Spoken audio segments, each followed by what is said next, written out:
Pipeline ফেটে এই সমস্ত দুর্যোগ এই সমস্ত সমস্যার সৃষ্টি হয়েছে। সেই পাইপলাইন দিয়ে কিন্তু এখানকার বিস্তর এলাকায় জল সরবরাহ হতো এতদিন ধরে।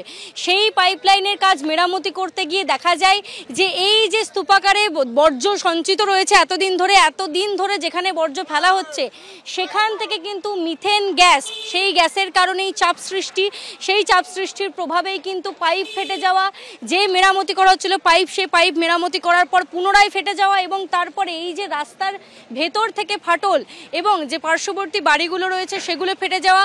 সাধারণ এখানে যারা মানুষরা রয়েছেন স্থানীয় বাসিন্দারা তারা যেমন আস্থানা খুইয়েছেন, তাদের থাকার জন্য এখন পার্শ্ববর্তী একটি স্কুল সুরেন্দ্রনাথ হাই স্কুল সেখানে ব্যবস্থা করা হয়েছে। যদিও বা সেখানে 25-30 জনের বেশি জন মানুষ কিন্তু এখনও যায়নি। অনেকেই নিজের ভিটে মাটি ছেড়ে যেতে নারাজ।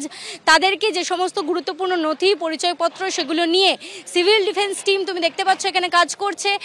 Disaster management and civil defence team তারা বলছেন যে সেফ জোনে চলে যেতে।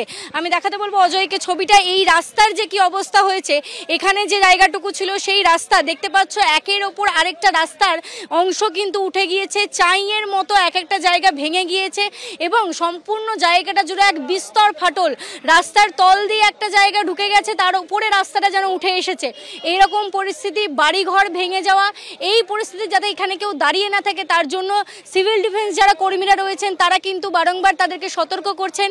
লিলুয়া থানার পক্ষ থেকে, প্রশাসনের পক্ষ থেকে মাইকিং করে ঘোষণা করা হচ্ছে এই এলাকা ছেড়ে প্রত্যেককে চলে যেতে বলা হচ্ছে, তাদের যে গুরুত্বপূর্ণ নথি সেগুলো নিয়ে, এবং এখানে থাকতে বারণ করা হচ্ছে।